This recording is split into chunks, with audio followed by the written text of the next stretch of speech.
Hi, everyone, and welcome back to the Ripple Network. So, this season, we seem to keep returning to one question. What does it look like when impact is quiet, when it moves slowly, and when it doesn't necessarily hit the headline, but things change anyway? And today's conversation lives exactly in that space. We're going to be talking about a kind of transformation that doesn't get presented in slide decks and it's not on newspapers or you don't necessarily see it. It's the kind that happens inside a person when the external world kind of stops providing the stability that they've been counting on, when the scaffolding is gone, and when the only direction available is forward through it and without necessarily knowing what's on the other side. I think we've probably all experienced some of that. And specifically, we're going to be talking about what an experience looks like for someone who has spent decades helping other people do exactly this, making plans and getting ready for the future. Because there is a gap between sometimes what we teach and what we have to actively live by. And that gap is where today's conversation begins. So, my guest I'm so pleased to welcome is Adrienne Gibson. She is a keynote speaker, a facilitator, an organizational consultant, and she has more than 2 decades of experience helping companies move through change across pharmaceutical companies, financial services, and technology.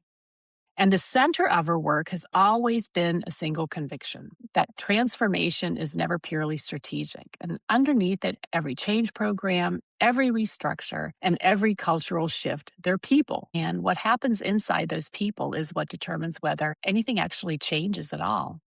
So in 2025, Adriana's own ground shifted. There was no roadmap. There wasn't necessarily a methodology for this particular version of uncertainty. And what she found in the middle of it was something new. It was something that she had already built. It was ready and waiting for exactly that moment to come out. So, Adriana, I'm so glad that you're here. And we touched on a lot of this in our previous conversation, and I'm just really excited to dive into your story even more. So, welcome to the Ripple Network. Thank you so much. It's a joy to be here. Yeah, network is actually, I always like to call out the individuals that make introductions because I think sometimes that's so underrated or undervalued or the networks that we have. And you had a conversation, a lot of it comes back via the HVA somehow with me. It's interesting because that network is so large and you're actually supporting the HBA and you were in touch with Suzanne Brockman Yes, who connected us and said, "You two need to talk because there's something there." And that's what happened. And there was definitely something there. exactly. And I find that if you just follow those little breadcrumbs, the little synchronicities of life, they Yeah. lead to a lot of unexpected and beneficial places. Yeah, they definitely do. And your path as well, right? You're from the US. You were just telling me you're in Northern England right now. Yes. So maybe you can just take us a bit of that journey, how you ended up where you are today.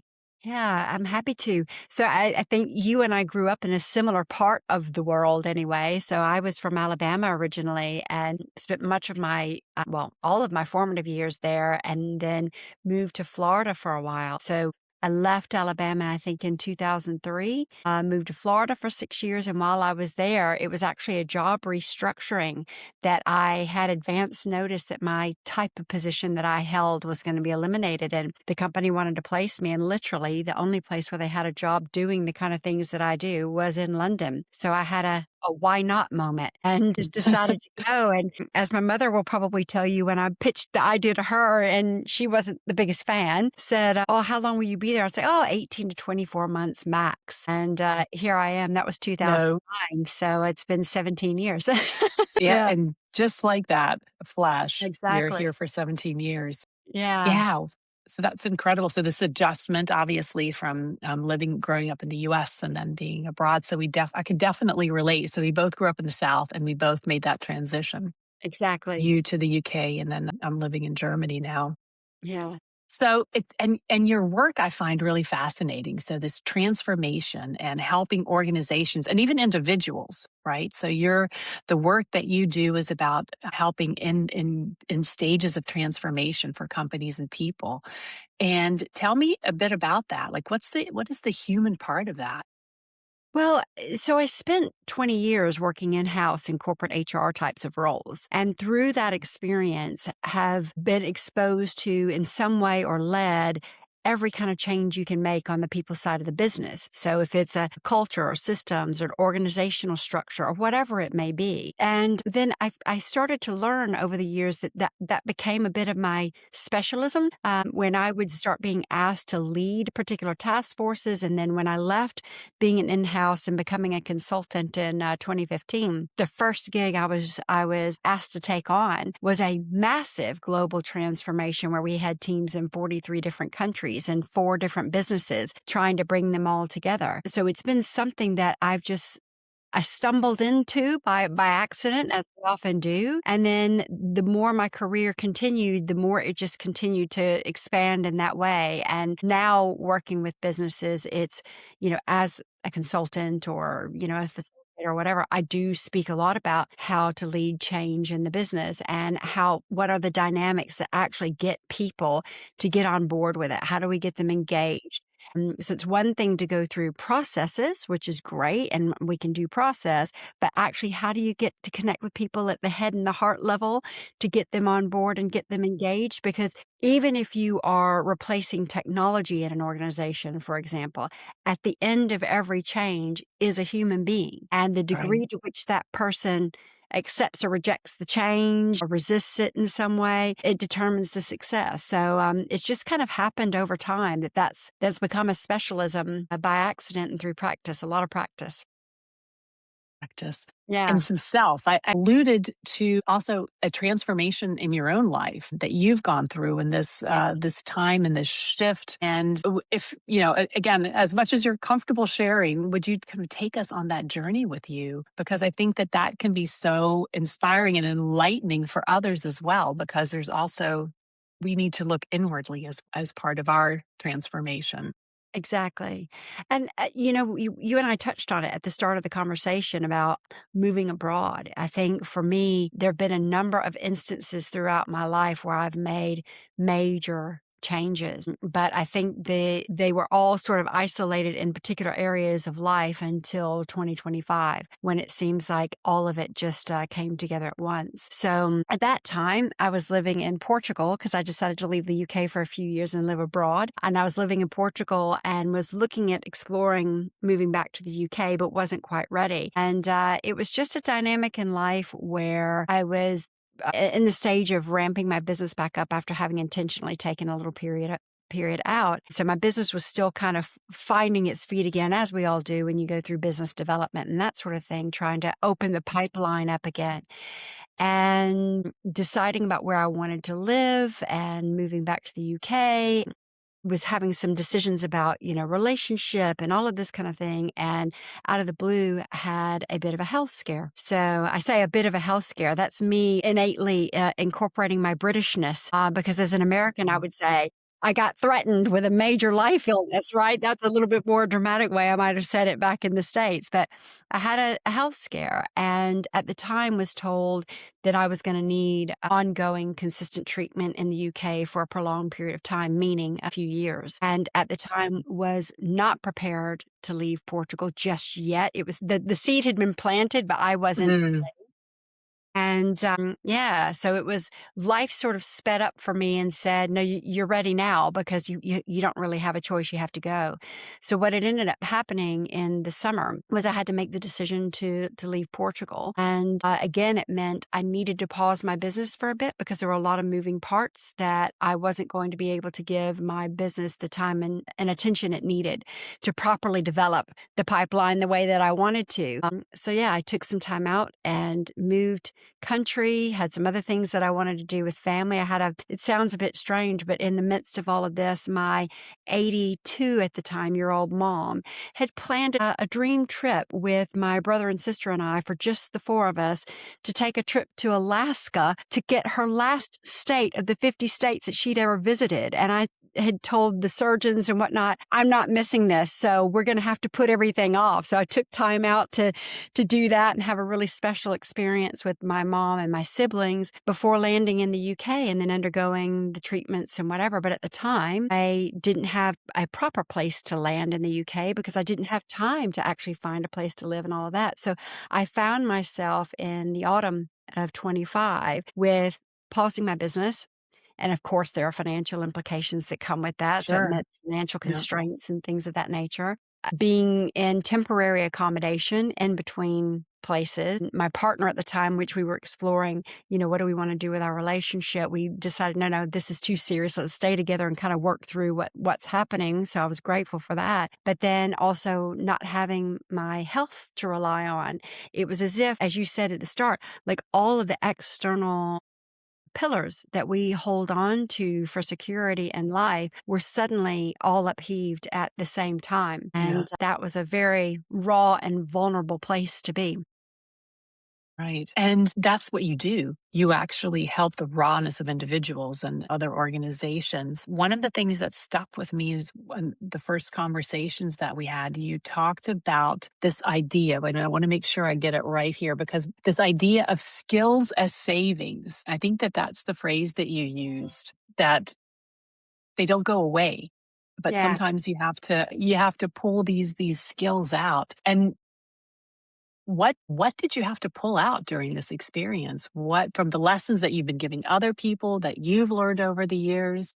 Yeah. And it's a great question. And I'm gonna take you on a slight kind of roundabout if it's okay, Sabine, just to Sure. say life prepared me for that moment. Mm, Because if I go back to probably the biggest upheavals that I started having was in 2006. I have been through some pretty significant life transformations myself over the course of the 20 years or 19 years preceding this moment. So I had in 2006 a gastric bypass. I lost 250 pounds, transformed my body, became like I was running triathlons and things, having gone from losing all that weight. So massive transformation physically. And massive. shortly after that, moving What abroad. time frame are you talking about with That was a that? Because 2-year time frame. 2 years. Yeah, so it might have been just a little bit over 2 years, but yeah, just completely transforming my physical body. Then right after that, literally a month after I had my last reconstructive surgery from that, I moved abroad.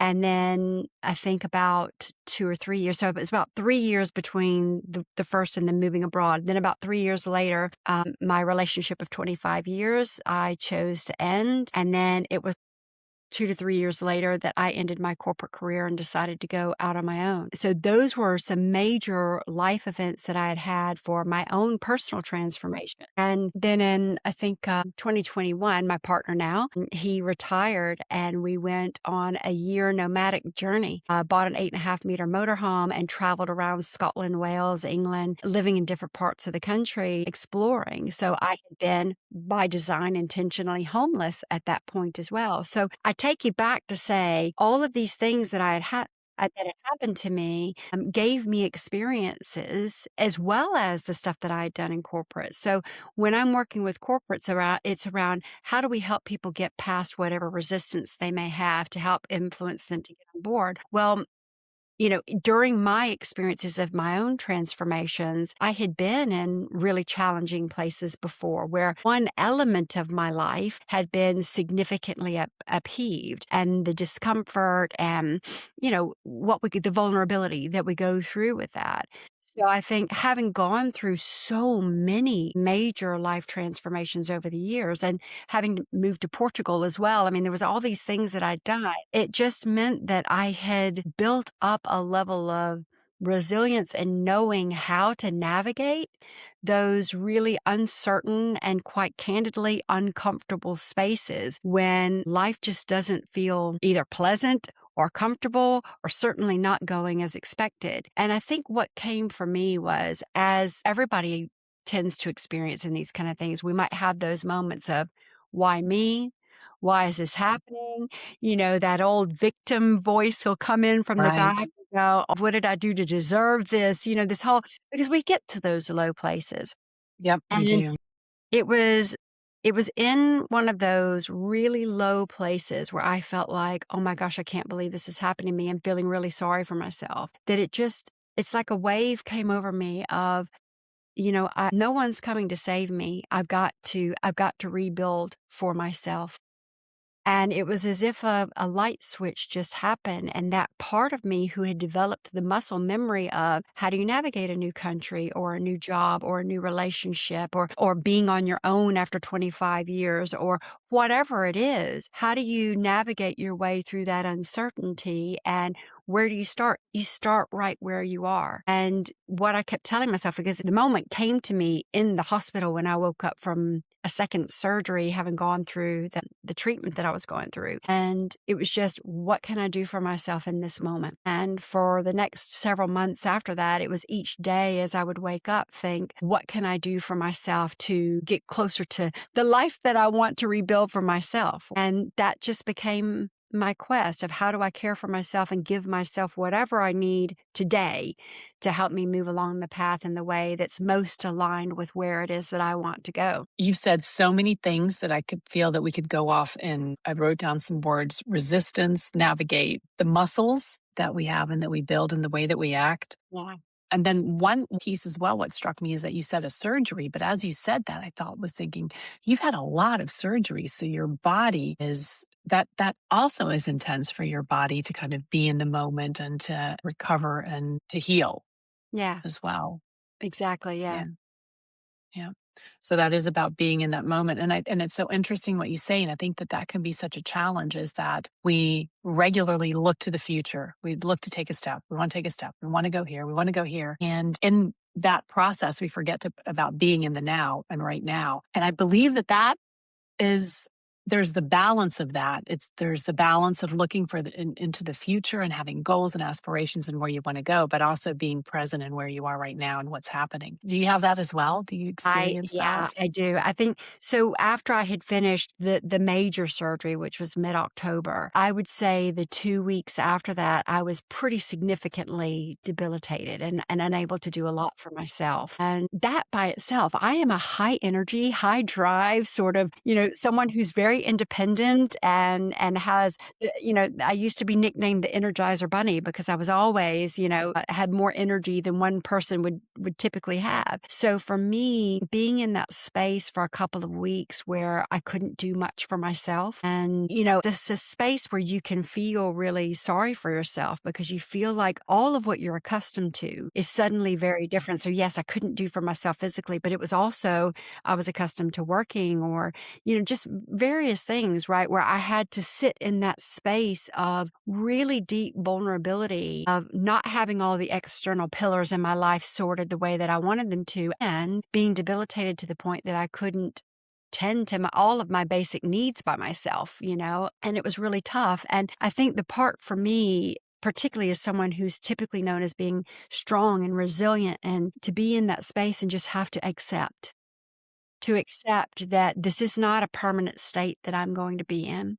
This is temporary. I've gone through healing journeys physically before, and I trust myself and my body to do what I need to do to recover. I just have to accept where I am right now and what can I do for myself to improve my situation or to at least take whatever steps I can to move in the direction I want to go, given where I am right now. And it takes a bit of a recalibration of what are my expectations of me and letting go of that. It is a form of resistance, I think, of not accepting where you are because you think, well, this is where I should be, or this is where I'm accustomed to being. You want to hold on to that norm or that perception of yourself and not accept that, well, yes, and I will return there, but it's going to take some time. And I do think having to accept where you are, make peace with that, and know that you can take the steps is really the way I think to navigate through it.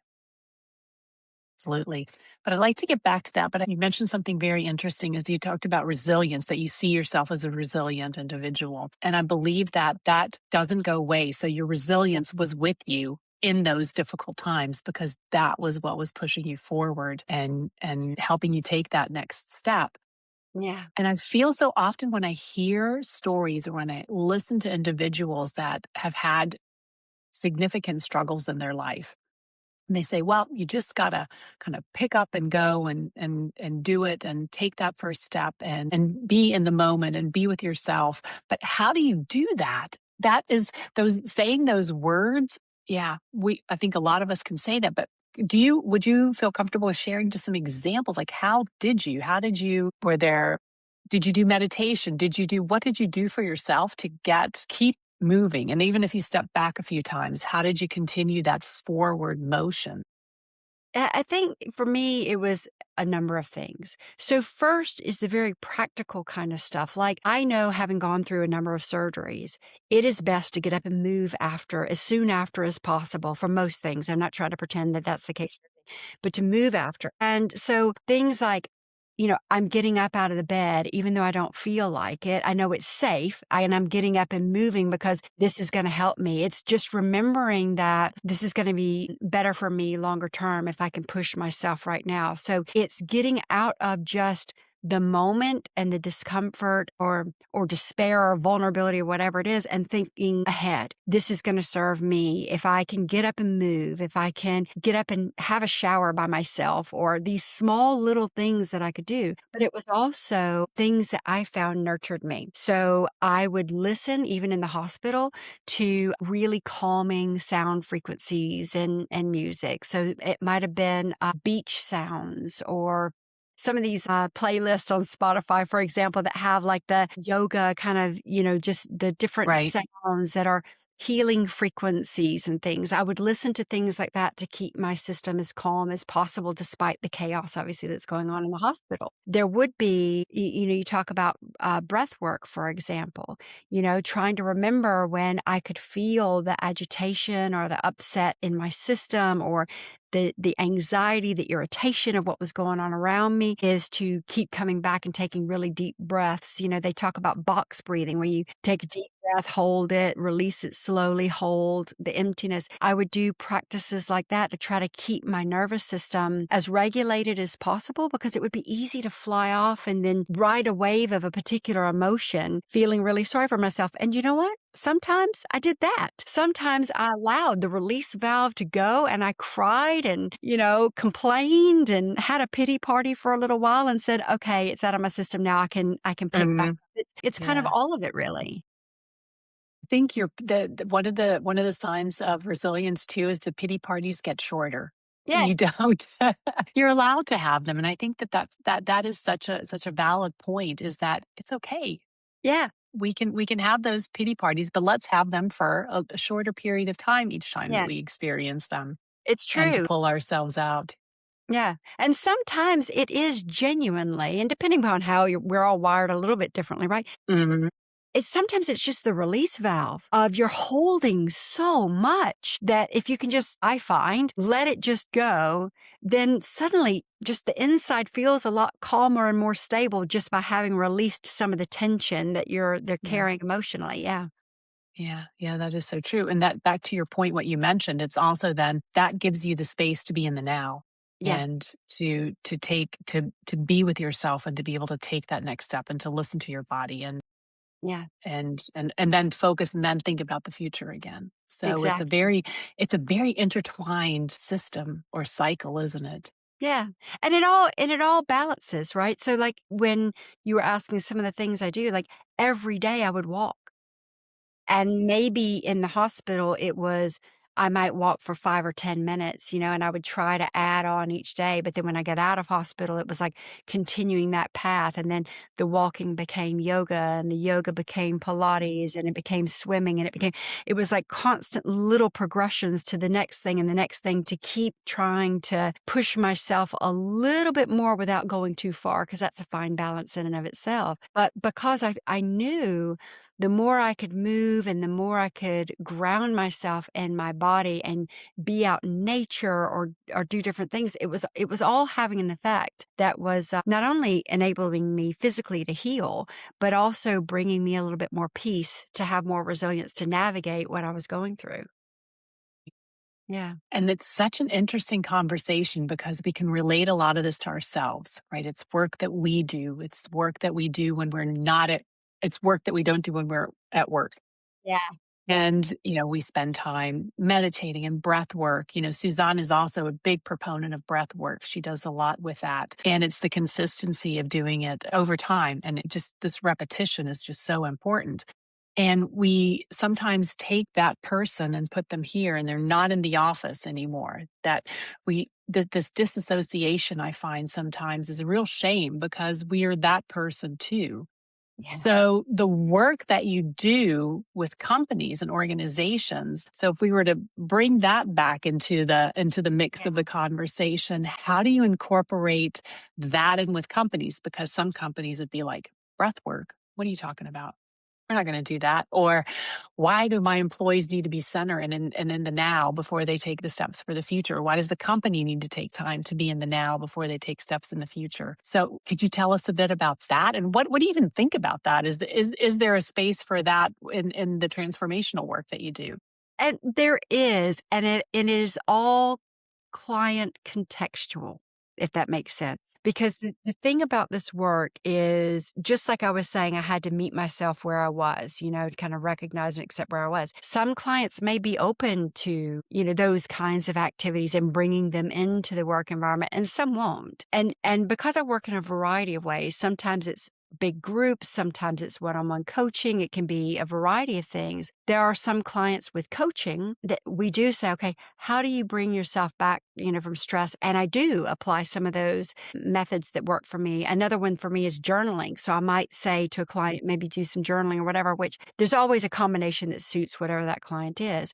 But in the larger group context, really, I think for me, it's process is process, but process doesn't work unless human beings are engaged in the process to make it work. And the way to best engage human beings is to recognize where they are. So, for example, if you're going through some sort of an organizational restructuring, as an example, different people will be affected by that in different ways. Now, I'm not saying you can adapt the organizational restructuring to suit every individual. Of course not. That's unrealistic. But the degree to which leaders can recognize where people are and help them navigate, or, in a case like this, equip the individuals with the tools that they need to navigate through themselves. And that's another piece of it. So it's equipping the leader and equipping the individuals to be able to navigate. It's about dealing with the realities of where we are. What are the fears and uncertainties or discomfort that are coming up?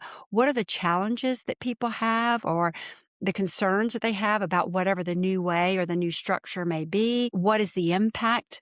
Everybody asks the question, what's in it for me, or what happens to me?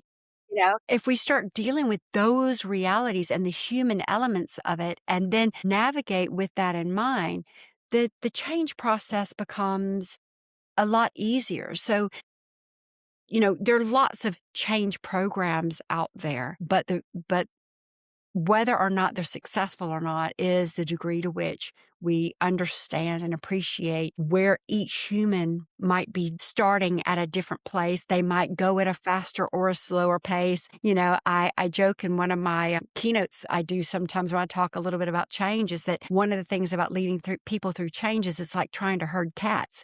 You've got all kinds of people going in very different directions, and they might pop up somewhere unexpectedly because that's the nature of human dynamics. People aren't always predictable, and past behavior doesn't always predict future. They might be going through a completely different circumstance this time, and helping the individuals understand where they are and how to navigate their own inner experience of the change also facilitates the outer experience of the change to look and feel very different as well. Do you find that most organizations give that time No, during this transformation? no, not at all. And it's rare. It's very rare. So normally what I see that happens is change programs are usually predicated by some sort of a need, financial need, or there could be something with a new product or a merger and acquisition or whatever. There's usually some sort of motivation to do it at a certain speed or at a certain cost or whatever the case may be. And often, because speed is usually speed and cost are usually the two triggers that will mean we've got to move faster than might be best serving the organization, or we have a certain cost to meet. A lot of these things go out the window. Or to be honest, Sabine, and this is not coming from a place of superiority at all, but a lot of people don't know and don't understand. You can get these books off the shelf that tell you how to go through change programs, but they don't understand sometimes the role that the human dynamics play. So sometimes it's just a lack of understanding of that. But I find that particularly in today's environment, change happens so quickly and there's an urgency, particularly in Western-led organizations, because Eastern-led organizations don't tend to move at the same pace. They tend to be a little bit more considered about these kinds of things without over-stereotyping here. I think speed gets often put at the forefront over the quality and the true level of engagement. To jump back to that for a second, this Eastern and Western piece. So what you worked on both Yes. cultures. Yeah. So tell us, do you have any examples of the difference? Oh my goodness. You know, when I said to you, the first job that I got offered when I came out to work independently as a consultant was for legacy businesses, 43 countries. So it was a Japanese organization that had acquired 3 other businesses, 1 in Switzerland and 2 in America. And what just an absolute night and day. They could not have been more different around the change program. So the teams that were led out of the 2 US based businesses were accustomed to really rapid change and rapid succession of change. Whereas the teams that were based out of Japan were accustomed to having a more long-term orientation to change and planning something out, what will be the impacts later on. And when the two were trying to come together, there was inevitably just conflict that would happen, sometimes open conflict, sometimes hidden conflict, where there was a real disparity around how to operate. And sometimes the language that was being used was the same. You might say, oh, we need to implement this change quickly. Yes, we do. And Yep. East and West agree on that. But what does quickly mean? So Right. without The definition of that. understanding, Yeah. I have a different perception than you do. What does this actually mean? They're walking away from the conversation with very divergent opinions about how to actually go about implementing that. The other thing, for example, is that in a lot of Eastern cultures, and not just Eastern, Nordic countries as well, there's more of an egalitarian approach to business where it's like we're all equal. So there's more of a making decisions based on consensus. And I don't mean 100% consensus, but looking at what's best for the group as opposed to a lot of Western and other countries as well, but are more hierarchical. A decision gets made and it gets trickled down the organization. So the time that it takes to make decisions and have them implemented is different because the approach is very different as well. So things like, okay, we need to get a quick decision on this. It might mean I had one conversation, the decision is made, let's move on. Whereas in another culture, it's actually, we need to socialize this amongst the group and give people time to think about that. And then the group will then tell the boss what the decision should be so that the boss can ultimately make the decision, even though it came from the group. So things like that are just absolutely normal in international business, where I think a lot of organizations don't understand the degree to which there is the misunderstanding, where they're communicating the same things but have completely different contexts. And do you see when you use the word, what's the definition of quickly? The quicker implementation and I guess the successful implementation, also dramatic differences depending upon the culture or maybe the embeddedness of it.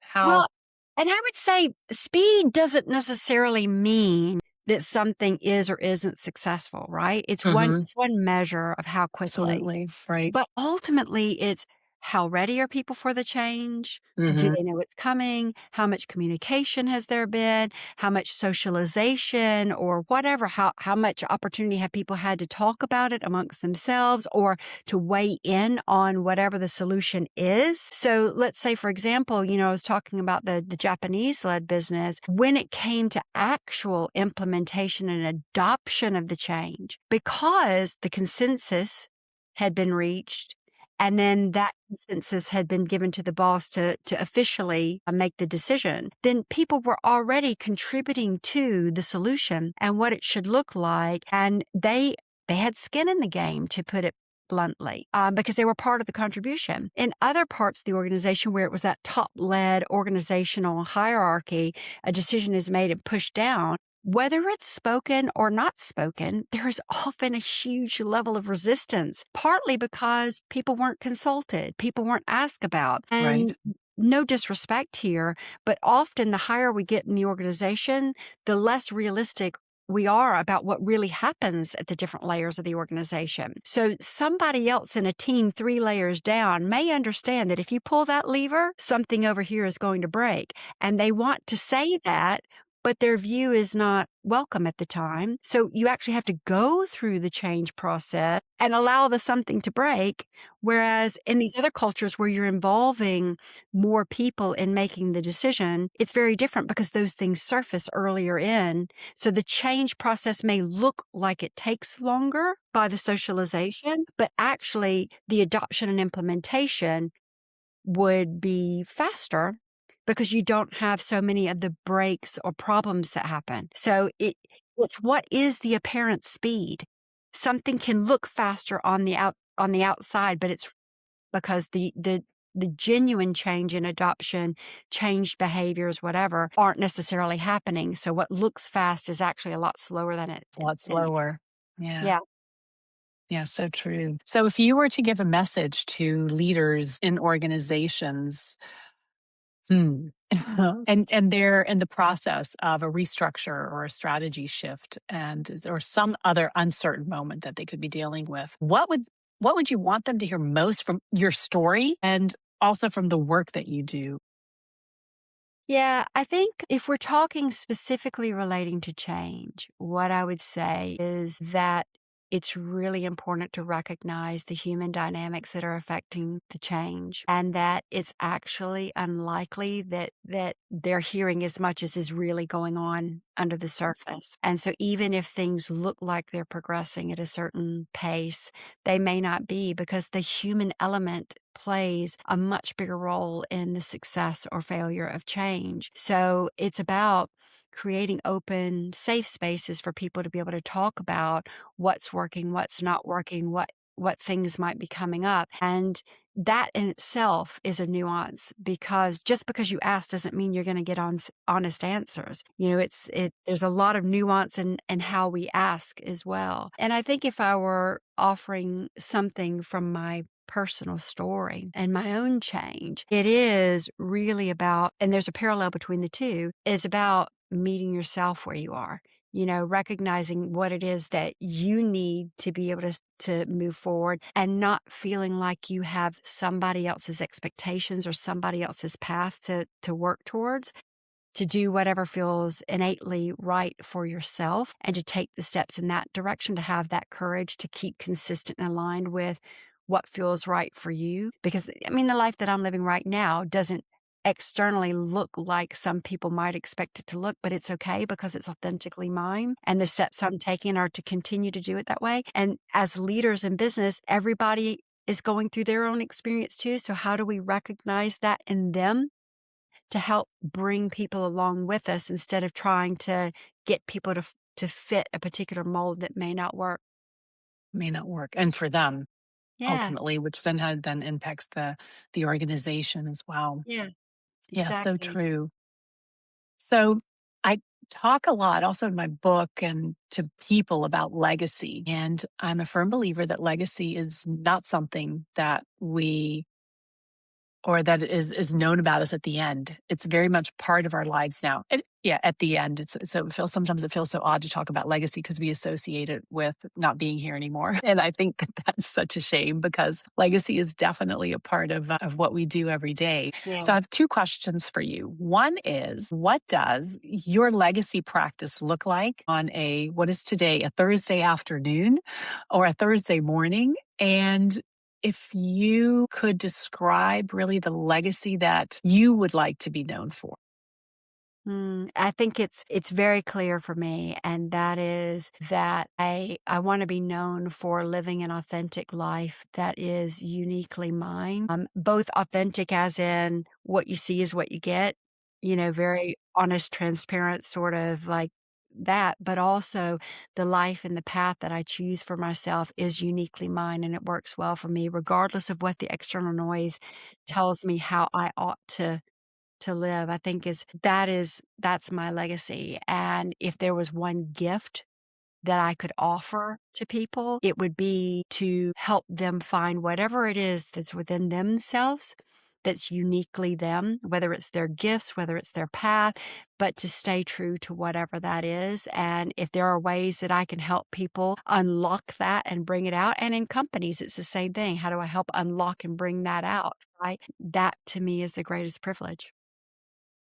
I believe that you're very much living your legacy, Adriana. Definitely from the Thank you. organizations that you're supporting and the individuals. Yeah. And I think oftentimes in the work that you do, you may not see the direct ripple or the impact of what you've had, but it's there. And that to keep going with that in mind, I think is so important. And hopefully that keeps you kind of moving. And I don't think anything actually needs to inspire you to keep going. I think you love what you do. You can feel it. And when you share and when you talk about helping organizations and individuals. So Thank and you. I'm sure you're leaving incredible ripples. And I truly hope so, so. so I'm sure you are. And I'm sure if you ask a few people, they would definitely share that the impact that you've had. Sometimes it's good to do. I was just speaking to someone we were talking about yesterday about we so often don't tell the people that have had an impact on our lives. Yeah. And how nice would that be if once a week you gave somebody a ring, sent someone a note, and said, "Thank you. This was something that you did, a conversation that we had, an act that you did, a door that you opened for me had an impact." It can be anything. And we get away from this categorization of big or small, anything. Yeah. So I love that idea that we should do that more often and actually build that into our daily practice. And that's part of a legacy practice too, I think, if you let people know Yeah. what an impact they've had on you. Yeah, I agree. It's something that I live by as well. I want to make sure that I'm telling the people the impact that they've had and showing gratitude for whatever they've been able to help open for me. It's very powerful, and I know I love when I have coaching clients who say it's like I have a little Adrian on my shoulder who's Yeah. yeah, I hear this that you said to me or whatever. It's to me that is the most meaningful thing for me to experience. To know that I made a difference with someone. So I try to tell those that are making a And that difference in you're a my tiny life. one on their shoulder. Exactly, exactly. Oh, that's so nice. So, we spent a lot of time today talking about organizations and individuals who are trying to make change and to make it feel managed almost, to make it feel safe. We build roadmaps, we have resources, we put programs together, and we communicate that narrative. And all of that definitely has its place.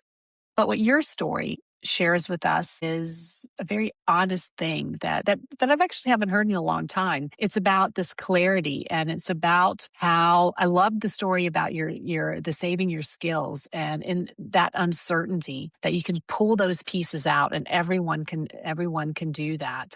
You can't always have this perfect plan, but you can have some skills and you can have your resilience and yourself to push through and to make it forward, sideways, whatever direction you want to go in. And sometimes being in that messy middle is also okay to be in those moments and not always try to push them away and to get out of them. So thank you very much for this conversation and for sharing your own story. Not everyone feels comfortable doing that. So I really thank you for that. And I'm sure that you'll again leave a ripple for a lot of individuals when they listen to the podcast today. So thanks very much for being here with me today.